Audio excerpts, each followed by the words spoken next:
Ngayon, eto, dahil dyan sa mga yan, na mga pinaggagawa nilang mga pangalan. Eto, sabi ni Attorney Lorna, Yan. Yan, maganda yan. Gusto ko yan. Gusto ko yan, boss man. idol mo to eh, no? Oo. Sabi dito, isa sa pinako nga si Mary Grace Piatos. Oo. Malamang papatawag dyan. Hinahanap pa namin, no? Hindi namin makita. Kung saan kaming Mary Grace napunta, hindi namin makita. Papadala namin sa Office of the Vice President yung subpoena. Anong tingin mo dyan? Sige nga, boss Mike, ikaw. Anong tingin mo dyan? Ano mo dyan? Ano ang matibay na imaginary conclusion mo dyan? Ang tingin ko dito, yung depensa naka-ready na din dito. Kasi siyempre sa umpisa pa lang alam mo na kung ano yung pwedeng mga posible na malalaking mga gawin ng prosecution, di ba?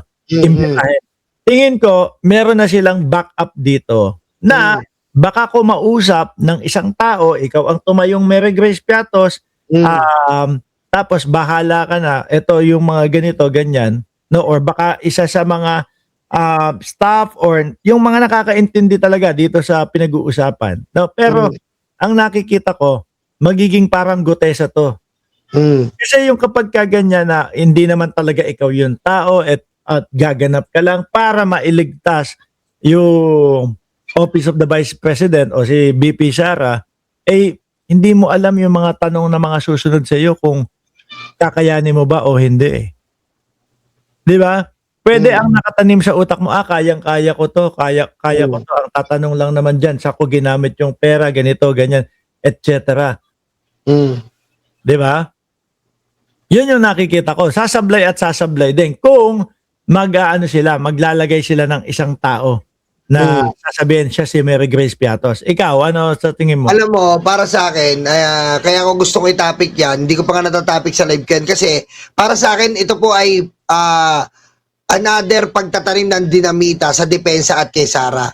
Bakit po kamo? Kasi nga po, kung confidential agent yan, siyempre, pwede nilang ipasampi na yan dahil nasa batas po na kahit ano po sa impeachment trial ay pwedeng isampi na. Ngayon, pag pinasampi na po nila yan at hindi po ma-provide ng depensa yan, ibig sabihin, peki si Mary Grace Piatos. Wala talaga. Siyempre, dadahilan ng depensa, confidential agent po yan. O edi, halugugin natin ang true identity niyan. O, ang dami pa rin nilang makakalkal po na violation. Hindi lang po tong article of impeachment na nakalathala, meron pang ibang violation na masasagasaan para matiklop si Sara dito. Violation ng hindi kayo nagbigay ng true identity kay Mary Grace Piatos. At kung ipasasampi na yan, hindi nyo ma-provide. Bakit? Dapat mapoprovide nyo yan. Dahil ayon sa confidential funds ng COA, kailangan may true identity yan. If ever wala kayong gamit at nakuwang true identity ni Mary Grace Piatos, lumabag na naman kayo sa COA rules, boy! Diba, Boss Bart? Oo, correct.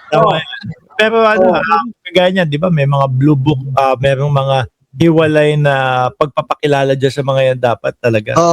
Kumbaga, Boss Mark, napili lang talaga nila i-highlights, syempre yung sikat, Mary Grace Piatos. Actually, pwede lang si pagsampi na lahat. Pero ito lang, in-highlights lang nila si Mary Grace Piatos na sige, pinipilit yung binigyan nyo yan. Sige, isampi na yan, palabasin natin dito. Ngayon, mag-iisip yan. Sino pa palabasin ng depensa ngayon? Si Mary Grace Piatos o yung sasabihin nilang confidential agent na true identity? Mamumblema kayo dyan, boy. Diba, Boss Mark? Diyan pa lang, ako nakikita ko itong impeachment ng Vice Presidente. Diyan pa lang, ligwak na ito eh. No? Lalo na doon sa sa pagbabanta sa buhay ng Pangulo. Doon pa lang. Ginawa ng mga lawyer ni Sara, ginawa nung depensa, puro lang, tawag doon, mga pang-aasar lang, pang-aalas ka lang. Sorry to say, wala akong ibang magamit na word, no? Parang pangungupal lang yung ginawa ng mga batang mga lawyer doon. Na ang akala nila, katalinuhan ang makikita sa kanila ng mamamayang Pilipino dun sa way ng kung paano sila mag-abogado at dumepensa para sa Vice Presidente. Pero ang totoo, ako, ang perfect word para diyan, pangungupal lang yung ginawa nila doon. Tama. Kasi ganyan yan eh. Parte yan ng strategy, di ba, Boss Mark? Yung Lincoln Lawyer. Alam ko, napanood mo yun, di ba? Oh. Di ba yung Lincoln Lawyer, ganyan yung strategy niya minsan sa Lincoln Lawyer. Di ba? Yung sa Netflix. Ganyan. Meron silang kinukupal niya yung kalaban niya para ma-distract, mawala sa sistema na prinactice nila at iba ang ma-divert sa ibang anggulo yung tinatalakay nila. 'Di ba, Boss Mark? Alam mo, Boss Mark, ito madagdag ko lang Sinabi mo kasi yung death threat. Mga babayan, mga kamasel, Boss Mark, mga kamasel, dumadami na. Mga kababayan, mga kamasel ni Boss Mark at mga karayuma ko, alam nyo, tandaan po ninyo yung nangyari dyan sa Senado about grave threat. Sinasabi ni po nila na okay lang yon. Mali po yon. Kasi po, tandaan po natin, ang pagbabanta ay masama. At bukod pa doon, yung way po ng pag-iigante, hindi po dapat ginagawa. Wala po sa konstitusyon, wala sa anumang batas na normal ang pag-iigante. Pag-iiganti po, wag na yung pagbabanta. Yung pag-iiganti po, nagagawin ni Sara pag namatay siya, bawal na po yun. Kaya obvious na obvious po mga kababayan, guilty siya dyan sa grave threat. Di ba, Boss Mark? Ako nakikita ko talagang guilty. Kaya nga, kagaya niyan, dati pinatawag sila sa NBI, hindi na nila pinuntahan. Kasi wala sila talagang ma-idedepensa. Tapos, ayan naman, miski naman dyan sa impeachment hearing, wala silang ma-idepensa. Tama. Para sa Vice Presidente. Kasi wala na eh.